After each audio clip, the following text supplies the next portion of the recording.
Showing versus telling.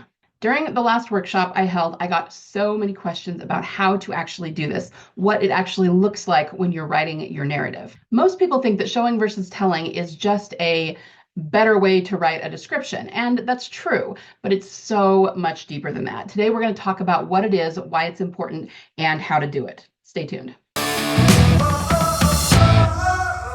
I'm going to give you just a little bit of a neuroscience lesson. I promise it will not be clunky, but here is the bottom line. So the question is, how do we go from knowing something as a conscious fact to actually feeling emotions about it? This is one of the reasons that fiction is so important, and it's been used to create emotion in people for centuries. I can attest to this specifically through the film Titanic. I remember growing up in grade school and reading about this ship, this cruise liner called the Titanic that sank, way before I was born. And I didn't really connect that emotionally with it. I remember reading about it and them saying it was this huge tragedy, a lot of people died, and I probably even thought, oh yeah, that's sad that a lot of people died there. But that was it. I didn't have a very emotional connection to it. Then the James Cameron film came out. And yes, there was the romance of it all. There was the DiCaprio of it all. I was like 14 when it came out. So I was one of those DiCaprio crazed teenage girls and all of that. But more importantly, that film put people in the experience of what it would have been like to be on the Titanic. And it did that so effectively that it became one of the most successful films of all time. Most people who watched that film, at least the first time, left in tears, right? And this is what is great about fiction, is that it gives people the experience of something rather than just the facts. You notice how things like encyclopedias never make the bestseller list? It's because they don't create emotion. They're just giving you straight, hard facts, nothing else behind it. And if you look back through the years, things like Uncle Tom's Cabin was used to do this, to put people in the experience of what it would be like to be a slave and to create compassion for these people so that they could change the world, what was going on, right? So back to the neuroscience of it, the fact of the matter is, when we have a 5-sense experience, what happens is that the information that is gathered and recorded by our 5 senses enrich the circuits of our brain around the fact that we already know. And the byproduct of that is emotion. All right. So let's say that you just tell me something about one of your characters. Bob was sad. Well, that's just a fact that I know. I'm not going to be connecting to it, at least not very deeply. Now, when I said Bob was sad, you may have noticed that something of a picture appeared in your mind. Our brains will do that. They will actually fill in images for us. And so you probably had a little bit of something there, but it was very small. It wasn't very specific, and it was just kind of there and gone, almost like the shadow of an image, okay? And that shows you that your brain is trying to give you an emotional experience, but it's not able to do it because you don't have much that's coming from the 5 senses. You only have what I have told you. Okay, this is the telling we're always saying that you shouldn't do when you are writing your story. Telling is just not effective at creating emotion. Now, this is another point that's important to make. We assume that emotion is always big emotion, something that makes us cry, something that makes us laugh out loud, something that makes us really scared. Of course, that's all emotion, but you have to understand that when we have a 5-sensory experience of any kind, what it does is it becomes familiar to us. So we often hear the example of biting into a lemon, right? Somebody will say, okay, imagine you're biting into a lemon. Imagine you put it on your tongue.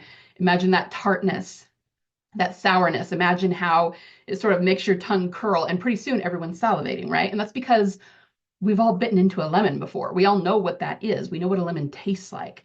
So we can identify with that experience. And what's happening is it's bringing that experience from memory to the forefront again. All right. And that is what creates emotion. So we don't think of the experience of biting into a lemon or even thinking about biting into a lemon as an emotional experience, but it actually is. Anytime we have an experience that involves the 5 senses, that is creating a level of emotion for us. So now I want you to think about that and really apply it to your writing. If you want to create emotion with every single sentence that you write, every single description that you put into your story, you have to immerse the reader in a five senses experience. Now, don't get me wrong, you don't have to hit every single one of the five senses with every single line. Obviously, that would be a lot, it would be clunky, but you probably, anytime you describe something, need to hit at least one of them. I like to tell the people, the other authors in my critique group, help me visualize this. If you're just telling me he was walking down the street, I can't visualize what that looks like because it could be anything. Everybody walks differently. What is he doing? What does his posture look like? What does his body look like? What is he wearing? How is he holding his shoulders? Give me a five sensory experience. Help me visualize it, which, yes, that is only the visual element.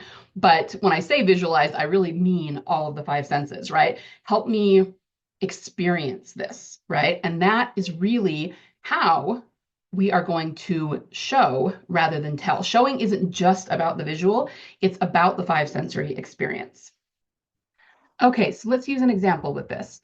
I just literally came up with this about 5 minutes ago. Let's say that you're writing a scene where a young boy, school age, is walking home from school, he gets bullied, and then he just goes home. And you are trying to drum up emotions in the reader of compassion for this boy, of feeling sad for him, of kind of empathy, just wanting to give him a hug. You want to really make this reader feel bad for this boy, okay? So this first line that I've written is how to tell us what happened. It's very simple. It doesn't give us a five sensory experience. I simply wrote, Jimmy was bullied. When he gets home, he sits on his front lawn and cries. I think you can all see that that is not really showing us much, right? I mean, it's a simple, straightforward, very conscious knowing of what happened. And like I said before, maybe your brain did come up with some very vague picture of what that might look like, because your brain will do that. Okay, but now I'm going to put in something else that I wrote that's going to be a lot more of the showing. And I want you to specifically pay attention to the five sense experience that I put in here, okay? Jimmy sat on the front lawn of his house, the dry grass scratching at his bare ankles. He pulled his knees into his chest and hung his head. Above, black clouds roiled, and the smell of wet dirt, a sign of coming rain, hung in the air. Tears rolled down over his cheeks, stinging the gaping cut the bully's metal ring had left on his cheek. Jimmy's shoulders shook with his sobs. Now, could you make this paragraph better? I have no doubt that you could, but the point I'm trying to make here is that you can see all of the five senses that I've brought in. The scratching of the grass against his ankles. We're seeing what he's doing. He's pulling his knees into his chest. He's hanging his head. He's racked with sobs. We see his shoulders shaking, okay? The smell of wet dirt, that brings in smell. The tears rolling down over his cheeks. It actually makes a big difference to say, that somebody cried versus describing what that crying actually looks like on them, okay? Two completely different things. About the only thing I didn't pull in here was taste. I could pull that in if I wanted to, but again, you don't need every single one of the five senses. You just need to touch on a few so that you are grounding the reader in the experience. You see what I mean? So in terms of how to show versus how to tell, you just have to ground the reader in that five senses experience.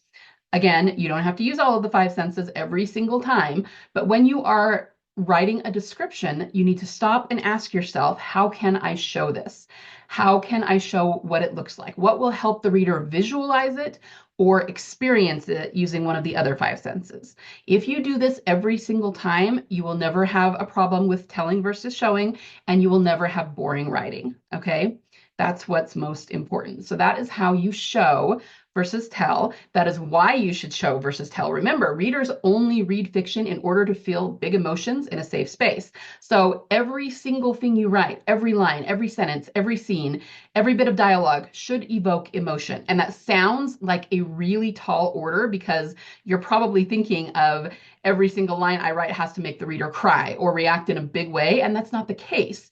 The five senses experience will bring emotion to the reader. So if you can do that accurately, and there's plenty of other ways that I go through in my programs for how to do this, but if you can do that accurately, we're not talking about making your character cry or have some sort of major emotional outburst on every single page in order to keep the reader hooked. That's actually going to do the opposite, right? We're talking about figuring out how readers and human beings feel emotion and then harnessing that in our stories. And this is why you should show versus tell and how to do that in order to keep the reader gripped and reading. Okay?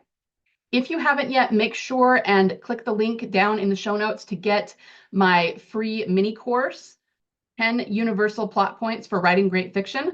I use those plot points to write absolutely everything that I craft. The mini course includes the PDF, a short video of me going through the PDF, and then also a link to my highest downloaded podcast of all time, which applies those plot points to planning a series rather than just a single book. So it's all free mini course. If you want it, it is down in the show notes below. Have a wonderful holiday season, everyone, and a wonderful week of writing.